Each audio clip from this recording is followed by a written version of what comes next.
माणूस चिंतेनं वारतो, पण संत दिसले की चिंता वारते, तिची तेरवी करा लागते. विठ्ठल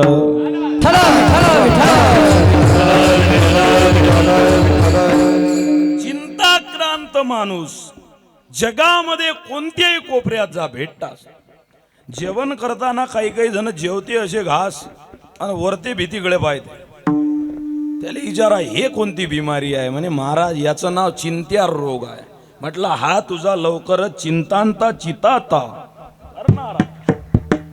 कारण चिंता नाही असा माणूस नाही. तुम्हाला वाटते आपण ज्याचं कीर्तन ऐकायला येतो तो कीर्तनकार निश्चिंत आहे? नाही, त्याच्या मागं तर सगळ्यात जास्त चिंता आहे. आजचंही अटपा लागते दुसऱ्या गावाला जा. बसलेले श्रोते त्याच्या मागं चिंता आहे. आलो तर खरी गर्दीतनी महाराज दिसला पाहिजे म्हणून, पण आता लक्षात आलं मागच्या कोपऱ्यातून एखाद्याला आपल्याला जसं याचं कीर्तन आवडून राहिलं तशी आपली जर चप्पल आवडली तर मग कसं? जे मागच्या कोपऱ्यात आहेत तुम्हाला वाटते ते निश्चिंत आहेत, ते सगळ्यात जास्त चिंतेत आहेत. तिकीट काढलं, शो मध्ये येऊन बसलो, पण हिरोच नाही दिसून राहिला. चिंता नाही असा जीव नाही, व्यवहारिक चिंता असणारा जीव आहे. संत भेटले तर दोन्ही प्रकारच्या चिंता निवृत्त करतात. एक व्यावहारिक चिंता आहे आणि दुसरी पारमार्थिक चिंता आहे. जो आता अभंग म्हटला प्रमाण दिलं, वेळेची बंधन आहेत म्हणून थोडक्यामध्ये व्यावहारिक चिंता आणि पारमार्थिक चिंता दोन्ही चिंतांचं निरसन संत भेटले की होते. सोप्या शब्दात सांगू, माझ्या उजव्या बाजूला जो पुतळा तुम्हाला पाहायला भेटतोय तो नुसता पुतळा नाही आहे. या पुतळ्याकडे जरी पाहिलं तरी मुर्दार पुतळ्यामध्ये हिंदुत्व आणि धर्म जागृत होईल. ते शिवाजी महाराज, हे छत्रपती शिवाजी महाराज. मातीच्या खडकावर पुणे, सुपे आणि चाकणच्या भागात मुठभर मावळ्यांना घेऊन लढण्याच्या पूर्वी मातीच्या खडकावर जगद्गुरु तुकाराम महाराज उभे राहिले.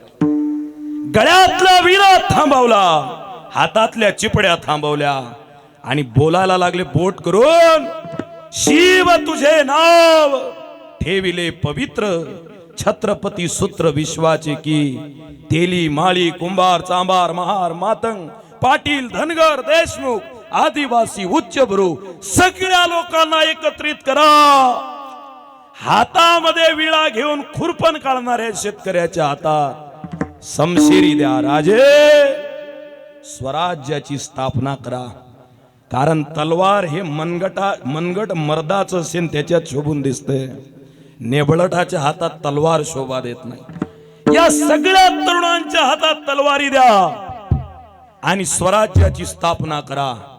जगद्गुरु तुकाराम महाराज छत्रपती शिवरायांना भेटले.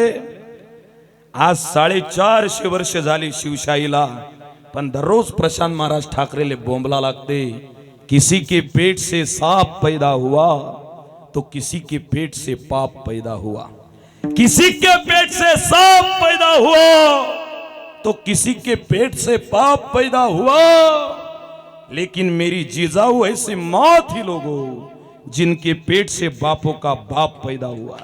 एकच राजा इथे जन्मला, एकच राजा इथे जन्मला, शिवनेरी किल्ल्यावर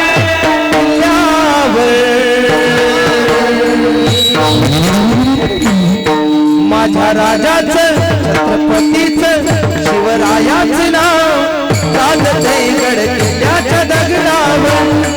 माझ्या राजाचं नाव गाजतंय गडाच्या दगडावर.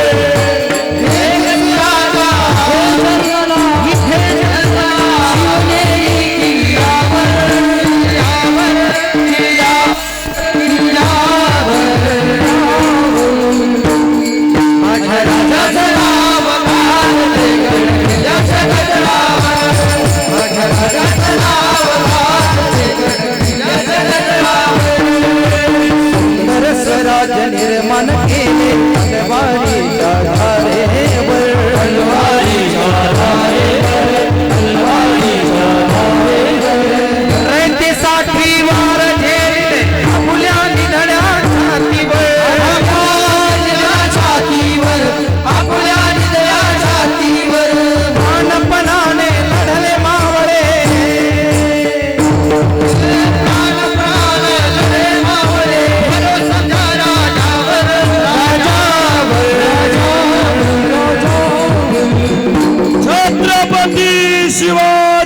महाराज की अरे पंचक्रोशीचा जोरा नावा त्या पहिले छत्रपती शिवाजी महाराज की माझा आवाज बसलेला आहे स्ट्रेप्सिलच्या गोळ्या का तुम्हाला पाहिजे छत्रपती शिवाजी महाराज की माझ्या राजाचं नाव गाजतंय गडकिल्ल्याच्या दगडावर माझ्या राजाचं नाव गाजतंय गडकिल्ल्याच्या दगडावर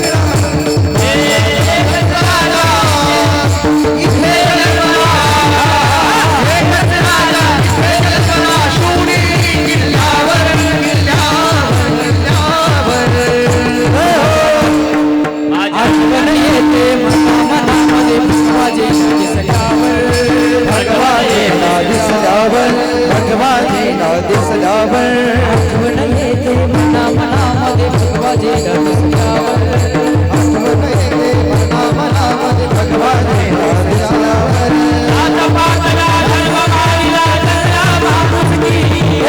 जगला माणूस कीवर जगला माणूस कीवर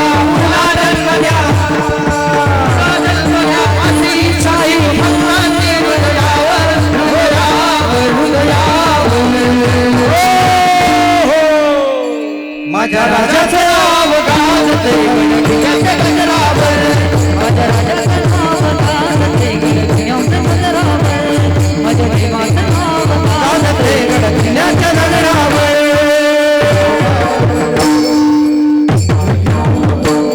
अरे नाव घेतलं की मैदानावर एखाद्या घोड्यानं मुसंडी मारावी एखाद्या घोड्यानं मैदानावर टापा उचलून नाचावं नाव घेतलं की मैदानावर घोड्यानं मुसंडी मारावी तसं धमन्यांमधलं रक्त उड्या मारते त्याला शिवाजी महाराज म्हणतात परवा एक शायना मला भेटला म्हणे कीर्तनात शिवाजी महाराजचं नाव कायले म्हटलं तुझा अभ्यास कमी आहे अजून कीर्तनात हे जे भालदार चोपदार उभे राहतात का नाही हे पहिले नाहीत उभे राहत जात जरा इतिहास उघडून पहा कीर्तन सुरू झाले मोगलशाही कुतुबशाही आदिलशाही महाराष्ट्राच्या छाताळावर थैया थैया उड्या मारत होती त्या काळामध्ये छत्रपती शिवाजी महाराजांनी कीर्तन सुरू झालं की एका पैलवानाला चोपदार म्हणून उभं केलं कीर्तनात जर कोण व्यत्यय आणला हा हातातला जो राजदंड आहे तो राजदंड आळवा करायचा आणि एका भुक्कीत त्याला व्यत्यय आणणाऱ्याला खाली पाडायचे शिवाजी महाराजची कृपा आहे काही आता भाषण देऊन राहिले शिवाजी महाराजांचा इतिहासात कीर्तनात खूपच झाला त्या बापाचं सांगू का मग महाराष्ट्राचा बाप छत्रपती शिवाजी महाराज विठ्ठल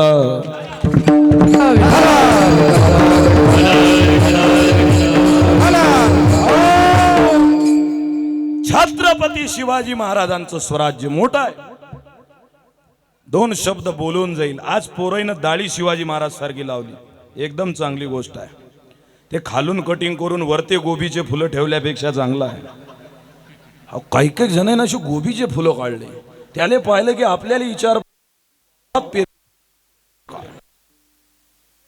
दोन एकर नांगरलं 2 एकर तसंच ठेवलं आता काही जण त्याच्यावर रंगकाम करून राहिले परवा मला एक जण याच्यावर पाल काढतो म्हटलं सुंदर काम आहे अंडे द्यायला लावले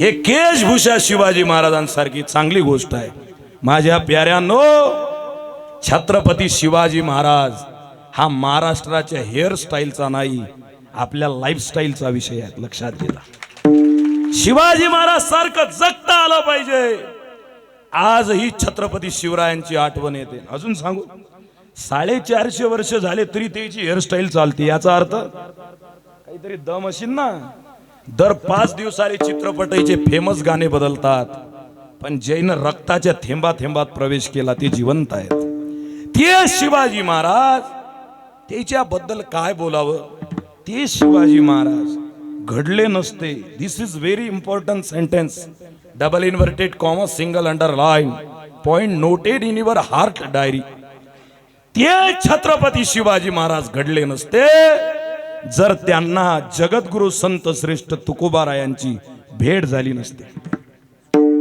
उजळली भाग्य आता अवघी चिंता वारली आपलं भाग्य त्यांच्या भेटीनं उजळते मोठी गोष्ट नाही हो चार लोकांचं जीवन सुंदर होते मोठी गोष्ट नाही हो. जगद्गुरु तुकाराम महाराज नावाच्या एका संतांची भेट यांच्या सोबत झाली म्हणून अख्ख्या महाराष्ट्राचं भाग्य उजळलेलं आहे. विठ्ठल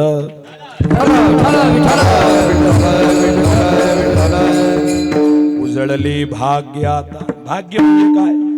निकटवास बरा संता पायी निकटवास बरा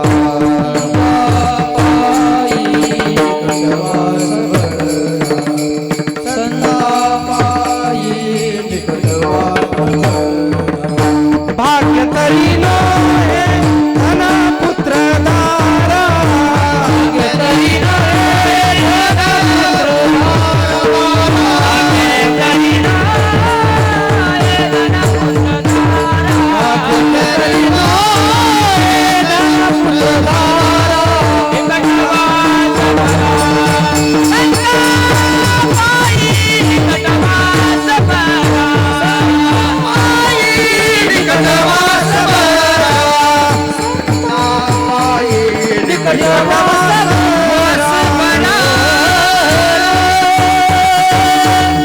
महाराजांचं प्रमाण आहे गाथेमधलं. भाग्य तरी नोहे धन पुत्र दारा. आपली भाग्याची व्याख्या वेगळी आणि संतांची वेगळी. संत म्हणतात या आयुष्यात भाग्याची गोष्ट एकच आहे, गजानन बाबाच्या मंदिराची सेवा करण्याचं भाग्य भेटलं. मी रोज साधू संतांच्या दरबारात एक वाक्य बोलतो, तुम्ही हातामध्ये झाडू घ्या आणि घरी झाडझूड करा, तुमच्या घरातला कचरा साफ होईल. तर तुम्ही हातात झाडू घेऊन गजानन बाबाचा दरबार झाडा, तुमच्या नशिबातला कचरा साफ होईल. यांच्या पायाची सेवा करणं हे भाग्य आहे. एखाद्या माणसाले म्हणा का होते पाटील उठले नाहीत 9 वाजले, त्याच्या इकडे जरा पैशाचं काम होतं. बाबा बाबा महाराज पाटील होत ना ते एवढ्या लवकर उठतात का? भाग्यवान माणसं ते 10च्या पुढे उठतात. मी म्हटलं 10च्या पुढे उठणारा जर भाग्यवान आहे तर अकोल्याच्या जीएमसी मध्ये जो रोगी आहे तो दुपारी 2 वाजता उठते, तो तर महान भाग्यवान व्हायला पाहिजे. उशिरा झोपणे म्हणजे भाग्य नाही, पैसा कमावणे भाग्य नाही. इथं 25 ते 30 वर्ष गटातले पोरं कोपरेनं उभे आहेत. त्या तरुण पोरांना लक्षात घ्या, पैसा कमावणे चांगली गोष्ट आहे. जो महाराज कीर्तनातून सांगत असेल पैसा नश्वर आहे, काही कमावू नका, काही त्याले म्हणा तू काऊन एसीच्या गाडीत हिंडतात हे सांग पहिले. खूप पैसे कमावले पाहिजे माणसानं. पैशानं खिसा गरम असेल तरच लोक नरम राहतात, नाही तर अंगावर पाय देऊन जातात. खूप पैसे कमावले पाहिजे, पण एक गोष्ट ध्यानात ठेवा, नुसता पैसा कमावणे भाग्याचं लक्षण नाही. आता 1.5 महिन्याच्या पूर्वीची गोष्ट आहे, अमेरिकेमध्ये डॉलरमध्ये पैसा कमावणाऱ्यानं एकानं खिडकीतून, विजय महाराज खिडकीतून 3 कोटी रुपये फेकून दिले. गायकवाड महाराज 3 कोटी अशी डॉलरची नोट घेऊन फेकून दे. पत्रकारानं त्यांच्या सगळ्या नोटा फेकणं झाल्यावर त्याला विचारलं 3 कोटी रुपये डॉलर मध्ये फेकून राहिला व्हाय? तो सांगायला लागला because I am very alone feeling. मी हे 3 कोटी रुपये फेकून देऊन राहिलो का? कारण हे 3 कोटी रुपये माझ्याकडे आहेत, पण माझ्या मनातलं दुःख हक्कानं सांगावं असं माझ्या घरात कोणीच नाही आहे. पैसे तुम्हाला वस्तू विकत आणून देऊ शकतात, सुख नाही देऊ शकत.